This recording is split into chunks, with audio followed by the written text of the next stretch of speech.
রাজ্যে মুখ্যমন্ত্রী মমতা বন্দ্যোপাধ্যায় তিনি বকেয়ার দাবিতে ধর্নায় রয়েছেন। 48 ঘন্টা তার এই ধর্না চলবে। গতকাল থেকে এই ধর্না তিনি শুরু করেছেন। আর ভোটের আগে আজকে ধর্না মঞ্চ থেকে তিনি একেবারে বড় ঘোষণা করলেন। তিনি কি ঘোষণা করলেন? 21শে ফেব্রুয়ারির মধ্যে 100 দিনের 21 লক্ষ যে শ্রমিকরা রয়েছেন তাদেরকে টাকা দেওয়া হবে। দেবে কে? রাজ্য সরকার। তবে এক্ষেত্রে পাল্টা বলেছেন দিলীপ ঘোষ। কি বলেছেন তাও শোনাবো আপনাদেরকে। তবে অন্যদিকে জামিনের আর্জি পার্থ চট্টোপাধ্যায়ের ফের খারিজ হয়ে গেল। জামিনের আর্জির বিরোধিতায় এবার বিস্ফোরক দাবি করেছে সিবিআই। আড়ালে থেকে কলকাঠি নাড়তেন নাকি পার্থ চট্টোপাধ্যায়। আর যারা এই দুর্নীতিতে সামিল হতে চাইতেন না, প্রতিবাদ জানাতেন, প্রশ্ন তুললেই তাদেরকে ইস্তফা দিতে বাধ্য করা হতো, এরকমই বিস্ফোরক দাবি করেছে সিবিআই। আগামী 1 ঘন্টা এই নিয়ে আমরা আলোচনা করব। তবে আজকে আসুন প্রথমে দেখে নিই ছকভাঙা ছটার বিষয়। 21শে ফেব্রুয়ারি 100 দিনের 21 লক্ষ বঞ্চিত শ্রমিককে টাকা দেবে রাজ্য ঘোষণা করেছেন মুখ্যমন্ত্রী মমতা বন্দ্যোপাধ্যায়। লোকসভা ভোটের আগে বড় ঘোষণা মুখ্যমন্ত্রী।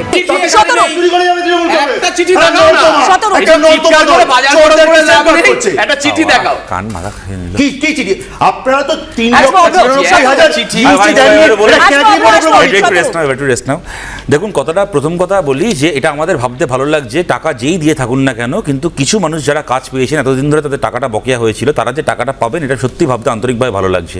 তার পাশাপাশি এই প্রশ্নটাও যাচ্ছে মমতা বন্দ্যোপাধ্যায় সেক্ষেত্রে ধর্নাটাকে একদিন নিজের বিরুদ্ধে দিচ্ছিলেন। ওনার হাতেই অপশন রয়েছে টাকা দিয়ে দেওয়ার। উনি একদিন না দিয়ে একবার ভাইপোকে দিল্লি পাঠাচ্ছেন, একবার নিজে ধর্মতলায় বসে পড়ছেন, একবার বলছেন প্রধানমন্ত্রীর কাছে গিয়ে কথা বলে আসলাম। তাহলে টাকাটাকে দিয়ে যতটা সম্ভব টাকাটা দিয়ে তারপর এই কাজগুলো করলে সেটা আমার মনে হয় যে সত্যিকারের একজন মুখ্যমন্ত্রী সুলভ কাজ হতো। বোঝা গেল যে উনি একদিন নিজের বিরুদ্ধে ধর্না দিচ্ছিলেন। 3 নম্বর কথা, দেখুন আমি একটা সহজ জিনিস বুঝতে পারছি না। গতকাল মুখ্যমন্ত্রী বললেন নাকি সমস্ত ইউসি দেওয়া হয়ে গেছে, 3 লাখের ওপর ইউসি নাকি সমস্ত দেওয়া হয়ে গেছে। যদিও মুখ্যমন্ত্রী যে কথাটা কালকে ধর্না মঞ্চে মাথা বেঁধে বললেন সেই কথাটা রাজ্যের অ্যাডভোকেট জেনারেল কোর্টে বলেননি। একবারের জন্য আদালতে রাজ্যের অ্যাডভোকেট জেনারেল কথা বলেনি যে ইউসি দেওয়া হয়ে গেছে। ক্যাগ রিপোর্ট যেটাকে নিয়ে কথা হচ্ছে আপনারা জানেন, ক্যাগ রিপোর্ট পাবলিক অ্যাকাউন্টস কমিটিতে প্লেস করা হয়। রাজ্যের পাবলিক অ্যাকাউন্টস কমিটিও ঘটনাচক্রে ছলে বলে কৌশলে এখন তৃণমূল চালায়। পাবলিক অ্যাকাউন্টস কমিটিও এখনো পর্যন্ত বলেনি যে ইউসি জমা পড়ে গেছে। মুখ্যমন্ত্রী মাথা বেঁধে বললেন, ভালো কথা। আমার সহজ প্রশ্ন, আচ্ছা 50 লাখ নাকি প্রাপকের চিঠি নিয়ে ভাইপো নাকি দিল্লি গেছিল, যদিও 50 লাখকে গুণে দেখেনি, তবুও নাকি 50 লাখ চিঠি নিয়ে দিল্লি যাওয়া যায়, তো 3 লাখ ইউসি নিয়ে দিল্লি যাওয়া যায় না?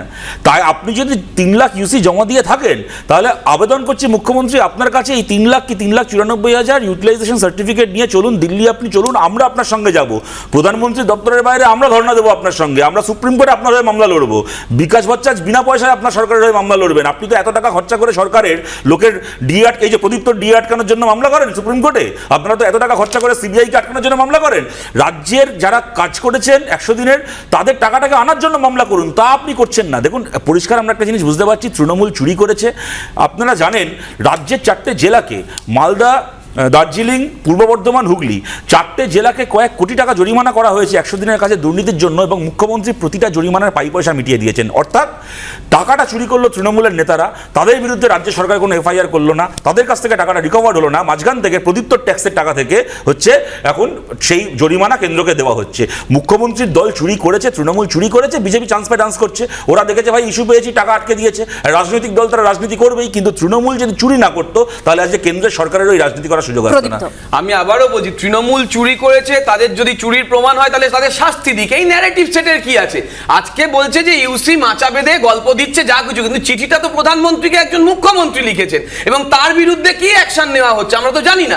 আমরা জানি না, একটা চিঠি আমাদের কাছে এখনো পাবলিক ডোমেনে আসেনি যেখানে বলা হচ্ছে তোমরা ইউসি দাওনি বলে তোমাদের আমরা টাকা আটকে দিলাম। 156টা টিম এসছে, তার কোনো রিপোর্ট আমাদের কাছে আসেনি। আমরা দেখেছি যে এক জাস্টিস আর এক জাস্টিসের বিরুদ্ধে বলে দিচ্ছেন, আর সেই জাস্টিস যিনি অন্য জাস্টিসের বিরুদ্ধে কথা বলছেন তাকে নিয়ে গোটা বিরোধী দল রাজনীতি করতে নেমে গেল। অর্থাৎ যারা কোর্টের ওপর নির্ভর করে মানুষের থেকে বিচ্যুত হয়ে রাজনীতি করছে তারা এই জাতীয় কথা বলবে, সেটা খুব স্বাভাবিক, কিন্তু ডকুমেন্ট কথা বলে, সেই ডকুমেন্ট অনুযায়ী আজ অব্দি কোন তৃণমূল নেতার বিরুদ্ধে শাস্তি দেওয়ার ব্যবস্থা হলে শাস্তি দিন, কিন্তু মানুষের টাকা আটকে রেখে বিশেষ কথা হচ্ছে কথাটা হচ্ছে ভাই অনেকক্ষণ বলেছে, আমি 3টে সেন্টেন্স খালি বলছি। হ্যাঁ না, আমি অনুমতি দিয়ে 3টে সেন্টেন্স বলছি। প্রথম কথা হচ্ছে 156টা টিম কি পেয়েছে জানি না, প্রদীপ্ত না জানলেও মুখ্যমন্ত্রী জানেন 156টা টিম 4টে জেলায় কয়েকশো কোটি টাকার গরমিল পেয়েছে, যার জন্য জরিমানা করেছে, মুখ্যমন্ত্রী জরিমানা দিয়ে দিয়েছেন। 2 নম্বর কথা হচ্ছে, যে কথাটা বললো যে ইউসি পাওয়া যায়নি, কেউ বলেনি ইউসি যে পাওয়া যায়নি, এটা সিএজি রিপোর্টেও বলা আছে এবং রাজ্যের অ্যাডভোকেট জেনারেল এটা হাইকোর্টেও মেনে নিয়েছেন। 2 নম্বর কথা। 3 নম্বর কথা, আমার শেষ কথা, যেটা বলছে প্রমাণ হলে শাস্তি দিক। ভাই, প্রমাণ করার এবং শাস্তি দেওয়ার দায়িত্বটাও রাজ্যের সরকারেরই। মুখ্যমন্ত্রী বারবার বলেছেন দুর্নীতি হয়ে থাকলে তাদের বিরুদ্ধে শাস্তি দেওয়া হোক। চন্দ্রিমা ভট্টাচার্য প্রেস কনফারেন্স করে বলেছেন, এত সরল মহিলা প্রেস কনফারেন্স করে বলছেন না হয় চুরি করেছি, তাহলে টাকা আটকে দেবেন। সুতরাং রাজ্যের সরকার, রাজ্যের মুখ্যমন্ত্রী, রাজ্যের একজন ক্যাবিনেট মন্ত্রী যদি, এবং কি ভাইপো, মুখ্যমন্ত্রীর ভাইপো যদি মঞ্চে দাঁড়িয়ে বলে দুর্নীতি হয়ে থাকলে যারা দুর্নীতি করেছে তাদেরকে শাস্তি দেওয়া হোক, তাদেরকে এটা মনে করে দিতে হবে তাদেরকে রাজ্যের সরকারের 2003 সাল থেকে যে সিএজি রিপোর্টের কথা বলছে তাহলে সেটা এইটাও বলা আছে 2003 সাল থেকে 11 সালে 13% ইউসি আর 11 পেন্ডিং ইউসি গুলোর মধ্যে, আর 11 থেকে 2021 আলোচনা চলছে, কিন্তু একটা জায়গা তো থাকছে কি, যে যেটা বিরোধীরাও বারবার প্রশ্ন করছেন যে লোকসভা ভোটকে মাথায় রেখে কি এত বড় ঘোষণা করে ফেলেন মুখ্যমন্ত্রী মমতা বন্দ্যোপাধ্যায়? দেখুন, সামনে তো লোকসভা নির্বাচন আছে, সেখানে একটা আসনের হিসেব আছে। এবার সাধারণভাবে পশ্চিমবঙ্গে গত কয়েকটি নির্বাচন হয়েছে যেগুলো একেবারে নীতি রাজনৈতিক পক্ষের মধ্যে তৃণমূল এবং বিজেপি। একদম সামগ্রিক সময় সতর্ক আপনাদের স্টুডিওতেও আছেন, তিনি রাহুল গান্ধীর সঙ্গে দেখা করে আমরা ছবিতে দেখলাম। ফলে এই জায়গায় যদি একটা ত্রিমুখী নির্বাচন হয়, সেই জিনিসটা কিভাবে কোন জায়গায় দাঁড়াবে সেটা দেখতে হবে এবং সেই জায়গাতেই দাঁড়িয়ে হয়তো তৃণমূল কংগ্রেস নেত্রী এই যে রাজনৈতিক লড়াইতে আসনের সংখ্যা অপটিমাইজ করতে চাইছে। কিন্তু সতর্ক একটা বিষয়, এই যে ভুয়ো জব কার্ড, এই যে এত চুরি, যারা চুরি করলো তারা কি ধরা পড়বে? দেখুন, মুখ্যমন্ত্রী তো ঘোষণা করে দিয়েছেন, ধরুন সারদায় টাকা খেলো কিছু লোক, এবার আমাদের কাজ হচ্ছে বেশি করে সিগারেট খেয়ে সারদা হচ্ছে বঞ্চিতদেরকে টাকাটা পাইয়ে দেওয়া। তৃণমূলের যে নেতারা টাকা নিয়েছে তারা কিন্তু 1 নয়া পয়সা ফেরত দেবে না, তারা কেউ জেলে যাবেন। এটা হচ্ছে মুখ্যমন্ত্রীর পলিটিক্যাল, ওনার অ্যাডমিনিস্ট্রেটিভ লাইন। এটা বারবার করে বলছেন তোমরা টাকা পাঠাও, আমরাও তো চাই কেন্দ্র টাকা পাঠাক এবং সেই টাকা মানুষ পেয়ে যাক, কিন্তু এই প্রশ্নের উত্তর তো মুখ্যমন্ত্রী আপনাকে দিতে হবে। আপনার যে পঞ্চায়েত মেম্বারের নামে বেআইনিভাবে কোটি কোটি টাকা উঠেছে, তার টাকাটা সে হজম করে নেবে, সেই চুরির টাকাটা তার কাছ থেকে টাকাটা রিকভার করা হবে না। আপনার পঞ্চায়েত করবে না। দুর্নীতির কথা উঠছে যখন, আরো একটা দুর্নীতি অর্থাৎ নিয়োগ দুর্নীতি, যেখানে পার্থ চট্টোপাধ্যায়ের জামিনের আবেদন আবারও খারিজ হয়ে গেল, সেখানে বিস্ফোরক দাবি করেছে এবার সিবিআই। যেরকম আপনাদের বলছিলাম যে নিয়োগ দুর্নীতি মামলায় ফের পার্থ চট্টোপাধ্যায়ের জামিনের আবেদন আজ খারিজ হয়ে গেল।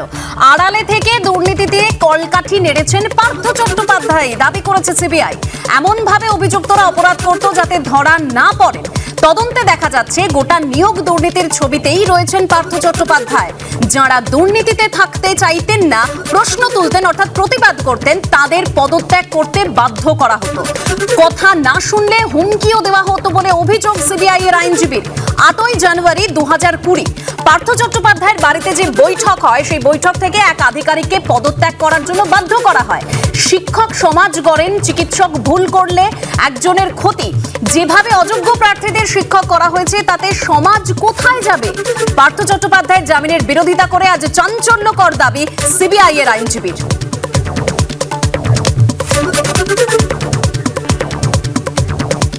আমি এখান থেকে সরাসরি অভ্রর কাছে আসতে চাইবো। অভ্র, আমরা বারবার শুনেছি কোর্টের তরফ থেকেও বলা হয়েছে, তোমরাও বলেছো যে এই যে নিয়োগ দুর্নীতি, সেখানে পার্থ চট্টোপাধ্যায় শেষ নয়, এখানে আরো জড়িত রয়েছেন, অর্থাৎ মাথায় পৌঁছতে হবে। এতদিন ধরে তদন্ত চলছে, এতগুলো দিন পেরিয়ে গেল, এখনো সেই মাথায় পৌঁছানো গেল না। কেন দিদি আপনারা পার্থ চট্টোপাধ্যায়ের মতো একটা ভদ্রলোককে এরভাবে অসম্মান করছেন? বলুন, ডক্টর পার্থ চট্টোপাধ্যায় 2016 ইলেকশনের আগে এই ডক্টর পার্থ চট্টোপাধ্যায়ের টোকা পিএইচডি নিয়ে অভিযোগ আসে এবং তারপর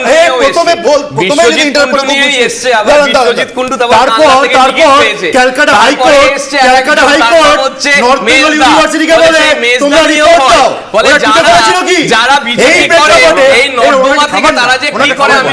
কিন্তু আরো একটা ছবি আপনাদের সামনে তুলে ধরবো, সবাইকে একটু থামতে বলবো। আরো একটা ছবি আপনাদের উদ্দেশ্য বলবো, একটু নজর রাখুন। আরো একটা ছবি আপনাদের সামনে তুলে ধরবো। আমরা কলকাতায় দেখেছি প্রতিবাদ।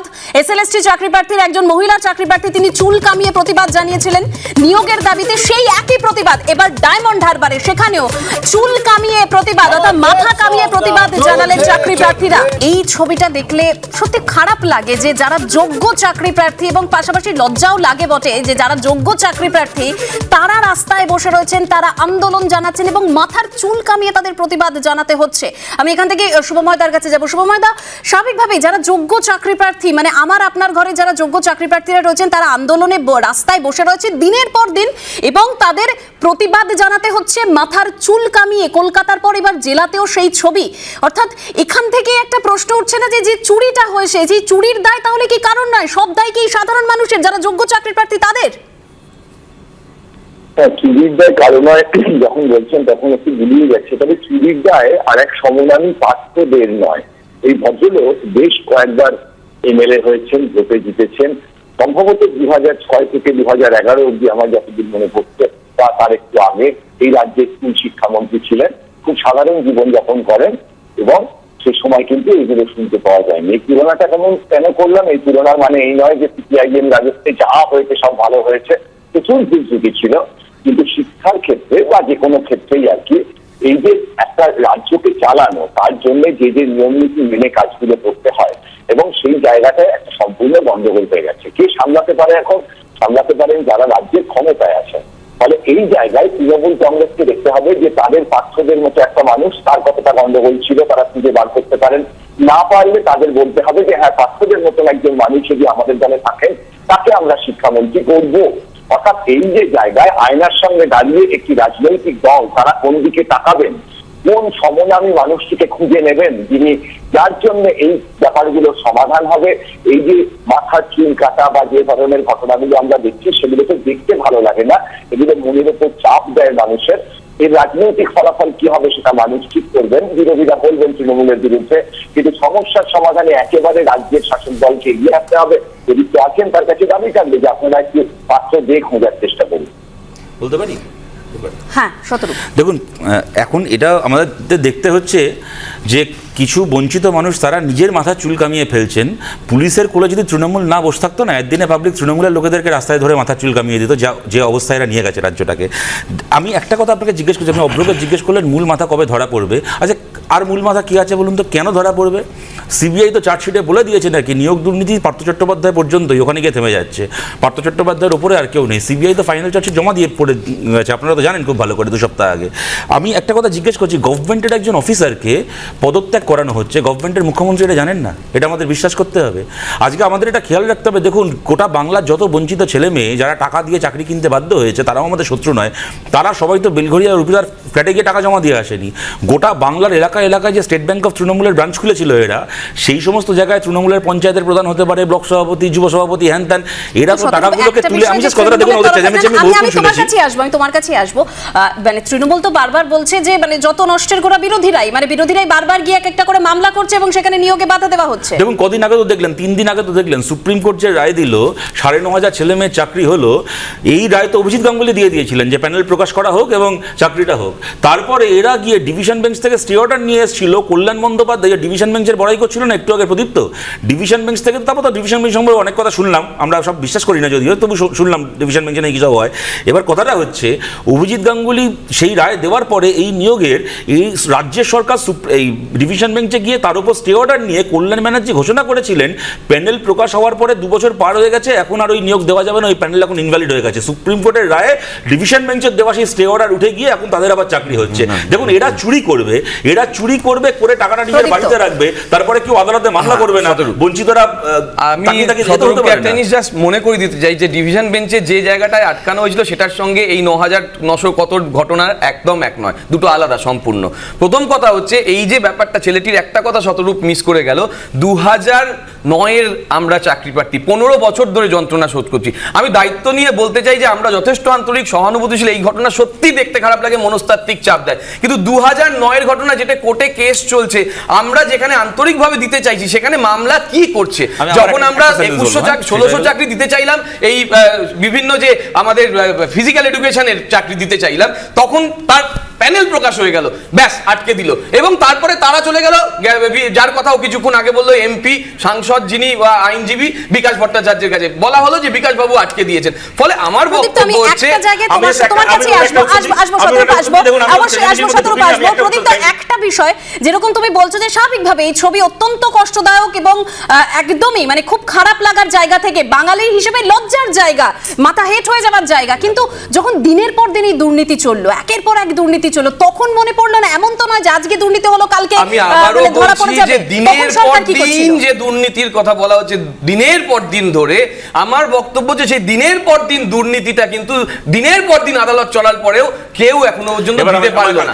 আমার বক্তব্য খুব পরিষ্কার ছিল, যে বা যারা দোষী তাদের শাস্তি দিয়ে অর্ডারটা প্লেস করা হোক, যে অর্ডারে বলা হবে চাকরি দেওয়ার কথা। দেখুন ৯,০০০ কত চাকরির কথা যখনই বলা হলো, প্রদীপ, তো একটা বিষয় তো মাথায় রাখতে হবে যে আজকে আদালত ছিল বলে একের পর এক দুর্নীতি সামনে এসেছে, নাহলে তো জানতেই পারতাম না। অভ্র আসবো, অভ্র আমার কথা ভাই এক সেকেন্ড, আমার কথা বলেছে ফলস অ্যালিগেশন দিয়েছে। আপনি যদি ওকে 5টা প্রশ্ন করে রসিদ আমার উত্তর দিতে না দেন তাহলে কি করে চলতে পারে? আমার উত্তরটা দিতে হবে। 2009 কথা যে বললো খুব ভালো করেও জানে, 2009 পরীক্ষার রেজাল্ট বেরিয়েছিল 2010-এ, 2011 ফেব্রুয়ারি মাসে ইলেকশনের নোটিফিকেশন ইস্যু হয়ে গেছিল। ওই নিয়োগটা মমতা বন্দ্যোপাধ্যায় এসে দেওয়ার কথা। এক, দ্বিতীয় কথা 2009 উদাহরণ দিয়ে 2012 থেকে 22 পর্যন্ত যাবতীয় টেটেসএসসি দুর্নীতিকে ঢাকা দেওয়া যায় না, 2 নম্বর কথা।